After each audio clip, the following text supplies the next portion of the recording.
Hi, I am संतोष। मैं आज आपको इंडियन एविडेंस एक्ट के जो सेक्शन नंबर 3 या धारा नंबर 3 के बारे में आपको डिस्कस करेंगे। पिछले वाले वीडियो में इससे पहले के धारा 1 और धारा 1 के बारे में डिस्कस किया जा चुका है। धारा 2 जो है क्या होता है निश्चित है, रिपेल हो चुकी है, इसलिए हम धारा 3 के बारे में आज स्टडी करेंगे। जो धारा 3 जो है वो क्या है, धारा 3 जो है वो इंटरप्रिटेशन क्लोज निर्वाचन खंड के बारे में है। इस वाले क्लोज में जो है विभिन्न शब्दों की परिभाषाएं या उनका आशय बताया गया है, जिनमें पहला शब्द है न्यायालय। यानी इस भाग में न्यायालय की परिभाषा बताई रखी है। ये क्या है कि न्यायालय की जो परिभाषा बता रखी है, न्यायालय के अंतर्गत क्या है, न्यायालय के अंतर्गत सभी प्रकार के न्यायाधीश, मजिस्ट्रेट और सांस लेने के लिए प्राधिकृत व्यक्ति, सभी प्रकार के न्यायाधीश, मजिस्ट्रेट और सांस लेने के लिए प्राधिकृत व्यक्ति, वो सभी क्या आते हैं न्यायालय की परिभाषा में शामिल है, या वो सभी न्यायालय हैं। परंतु अपवाद के रूप में मध्यस्थम को न्यायालय की परिभाषा में सम्मिलित नहीं किया गया है। दूसरा अगर अपन देखा जाए तो दूसरा जो तथ्य है यानी कि फैक्ट को परिभाषित किया गया है, या फैक्ट के बारे में बताया गया। फैक्ट क्या है? कोई वस्तु फैक्ट में से अभिप्रेत है या फैक्ट में शामिल है। क्या क्या शामिल है?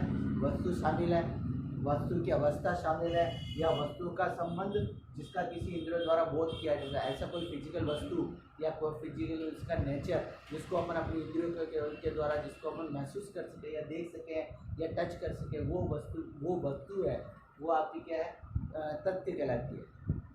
अर्थात फिजिकल फैक्ट जिनको अपनी इंद्रियों द्वारा क्या किया जाता है, टच फील किया जाता है, वो सभी फैक्ट क्या है, फिजिकल फैक्ट है, और वो सभी जो है एक तथ्य का भाग है। और दूसरा होता है आपका मानसिक दशा, जिसका मान किसी व्यक्तियों द्वारा किसी व्यक्ति को, यानी व्यक्ति अगर कॉन्शियस कंडीशन में है तो उस कॉन्शियस कंडीशन में वो जिस चीज़ों को अपनी इंद्रियों द्वारा महसूस कर सकता है या फील कर सकता है, वो सभी भी क्या कहलाते हैं, तथ्य की परिभाषा में शामिल है। अर्थात इसको मेंटल फिजिकल फैक्ट कह सकते हैं, और ऊपर वाले को शारीरिक या फिजिकल फैक्ट कहा जा सकता है। अब ये तो है बेसिकली तथ्य की परिभाषा।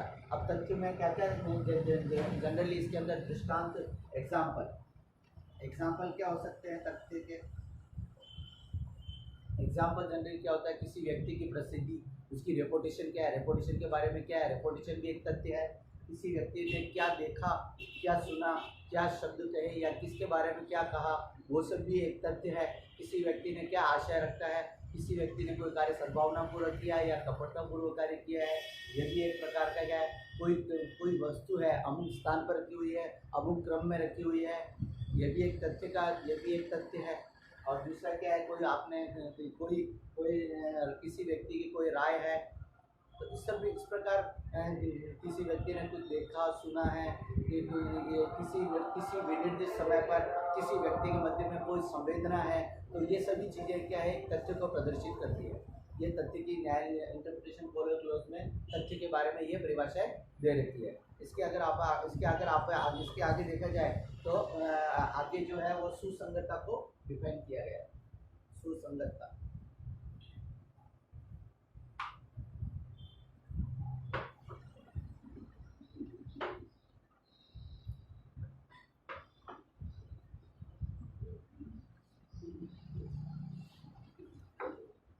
सुसंगतता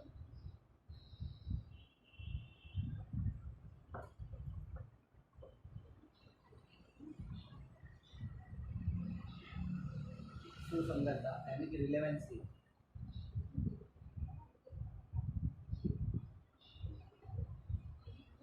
रिलेवेंसी यानी कि कोई भी तथ्य या रिलेवेंसी यानी कि रिलेवेंट, यानी कि रिलेवेंसी की रिलेवेंट,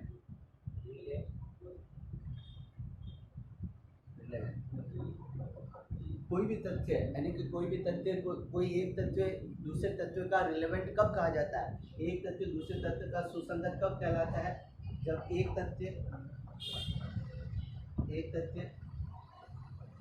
दूसरे तथ्य से इस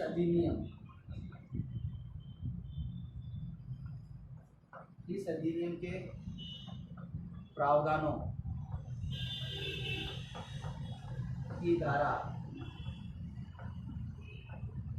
5 से 55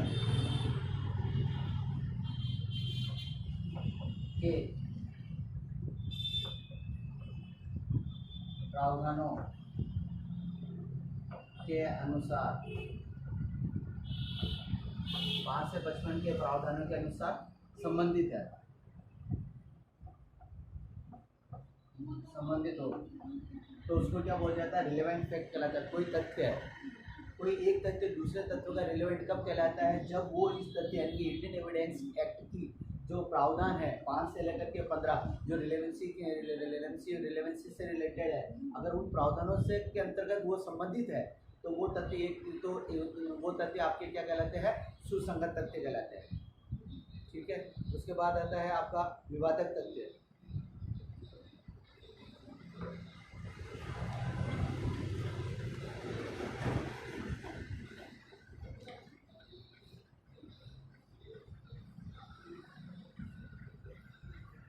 विवादक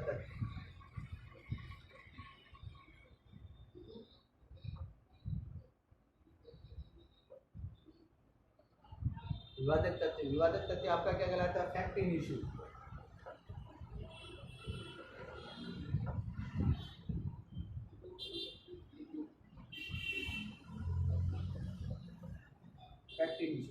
फैक्ट इन इशू क्या कहलाता है कि कोई भी तथ्य या कोई भी तथ्य जो अकेले या किसी अन्य के संसर्ग में कोई अकेले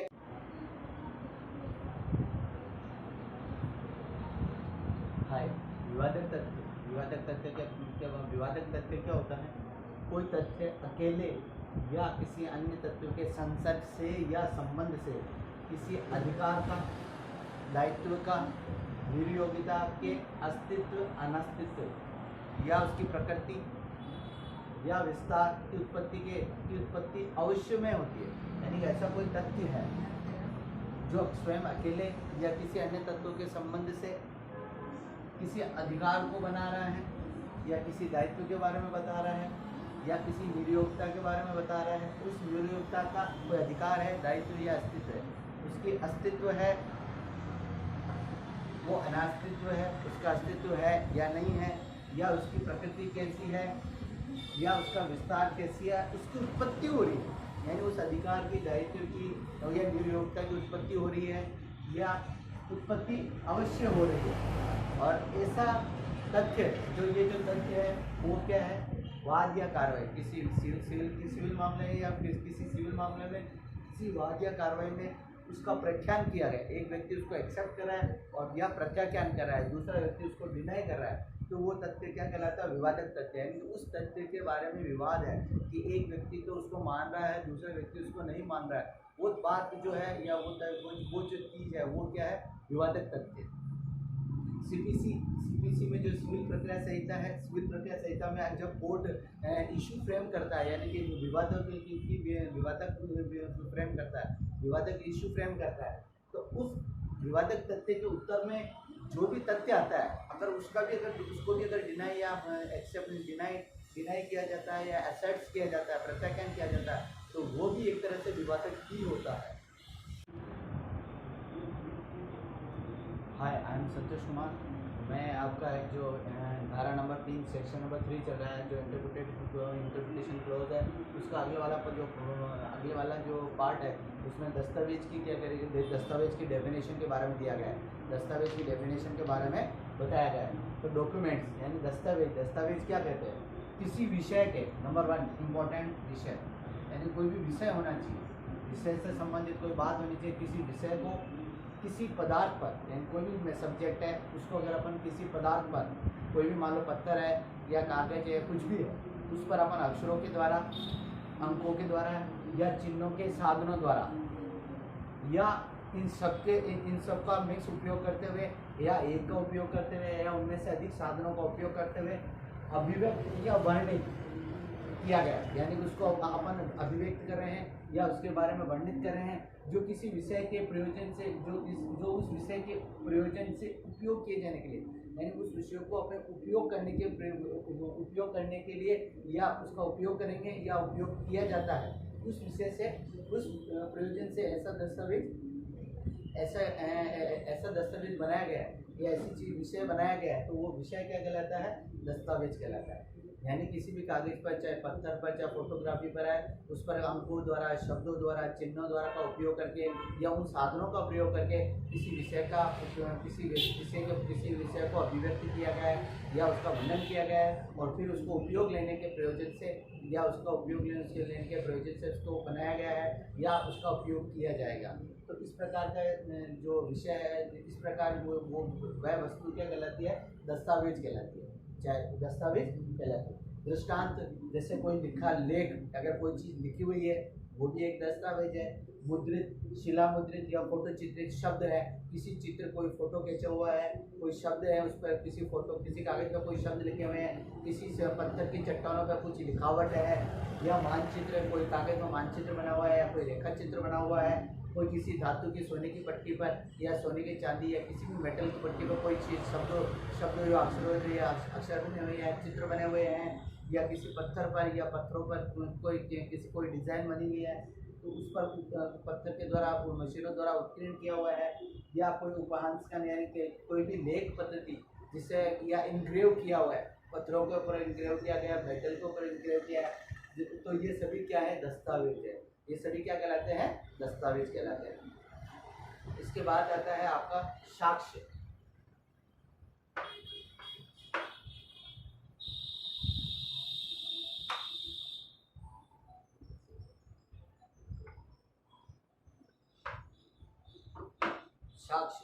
साक्ष्य आपका क्या है?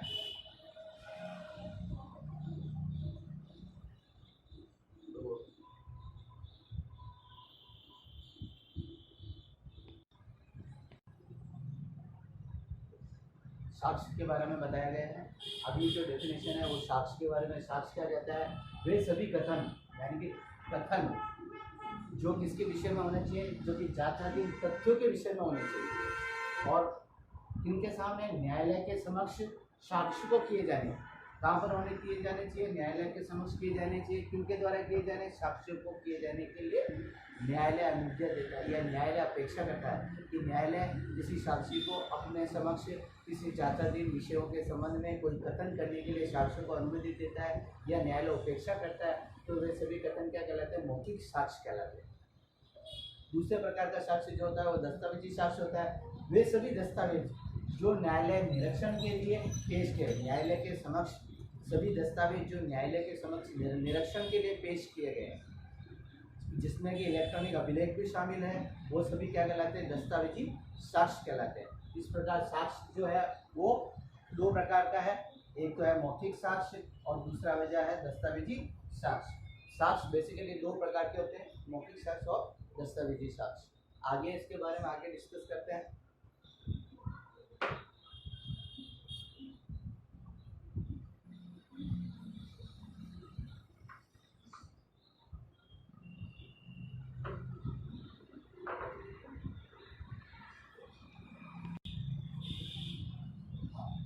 साबित हुआ यानी कि साबित प्रूव, यानी साबित हुआ किसी भी तथ्य को अपन साबित हुआ कब माना जाएगा, या कोई तथ्य साबित हो गया इसको कब कहा जाएगा? जब न्यायालय कोई भी तथ्य साबित हुआ कहा जाता है। कब कहा जाता है? जब न्यायालय अपने समक्ष विषयों पर विचार, न्यायालय के समक्ष जो विषय है उस पर विचार करने के पश्चात न्यायालय यह मानता है कि उस तत्व का अस्तित्व है। न्यायालय किसी अपने समक्ष जो विचारणीय विषय है उन पर विचार करने के बाद अगर न्यायालय मानता है कि उस तत्व का अस्तित्व है, या किसी विशिष्ट मामले की परिस्थितियों के अनुसार कोई प्रज्ञावान व्यक्ति यह अनुमान लगा सकता है कि उस तत्व का विद्यमान होने की अत्यधिक संभावना है, तो तब कहा जाता है कि कोई भी तथ्य क्या हो गया है? साबित हो गया है। ठीक है, यानी कि उसके अस्तित्व की संभावना प्रबल हो या यह विश्वास हो जाए कि यह तथ्य विद्यमान है। इस कंडीशन में न्यायालय मानेगा कि वह तथ्य साबित हुआ है। ना साबित हुआ, डिस्प्रूव। ना साबित में क्या हो जाएगा? डिस्प्रूव। कोई भी तथ्य ना साबित हुआ, ना साबित कब जाएगा? जब उसका तत्व का अस्तित्व नहीं है। एक की जगह क्या जाएगा? नहीं है। या किसी विशिष्ट मामले के परिस्थिति में बुद्धिमान व्यक्ति उस अनुमान पर कार्य करे कि तथ्य का अस्तित्व नहीं है।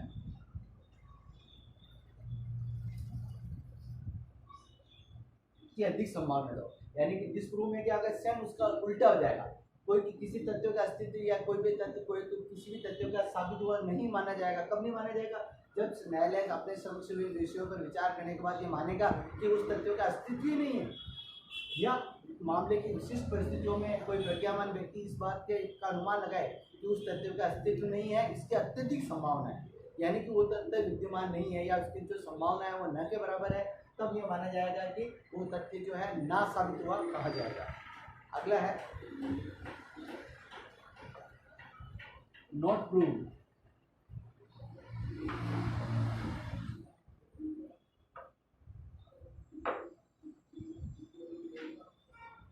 नॉट साबित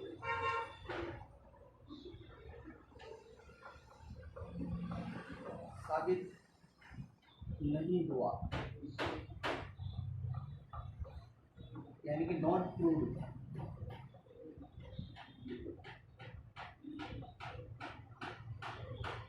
नॉट प्रूव्ड साबित नहीं हुआ तब कहा जाएगा नंबर 1, यानी कि कोई भी तथ्य है या अगर नॉट प्रूव्ड या कब कहेगा जब उसको साबित नहीं हुआ है, यानी कि वो साबित नहीं हुआ है, ना तो साबित हुआ है साबित नहीं हुआ है, यानी कि वो जो तथ्य है वो साबित नहीं हुआ कब कहा जाएगा? साबित हुआ कब कहा जाएगा? ना तो साबित किया गया, साबित हुआ कब कहा जाएगा? नंबर 1, जब न साबित हुआ हो या न साबित हुआ हो, यानी कि वो तथ्य कब साबित हुआ नहीं कहा जाता, न तो उसको साबित किया गया है और न ही ना साबित हुआ है, और ना साबित हुआ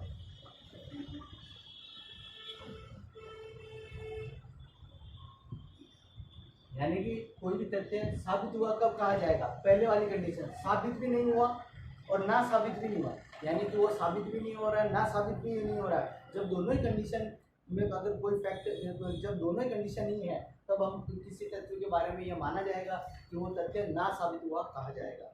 यानी साबित भी नहीं कर पाया कोई व्यक्ति किसी तथ्य को, और या न्यायालय उस तथ्य को के अस्तित्व को नहीं माना और उसके तथ्य के अनिस्तित्व को भी नहीं माना, तब यह कहा जाता है कि वो तथ्य साबित है, ना तो साबित हुआ और न ही ना साबित हुआ।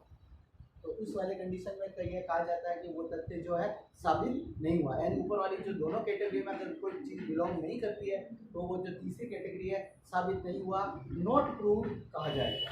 धन्यवाद। मेरे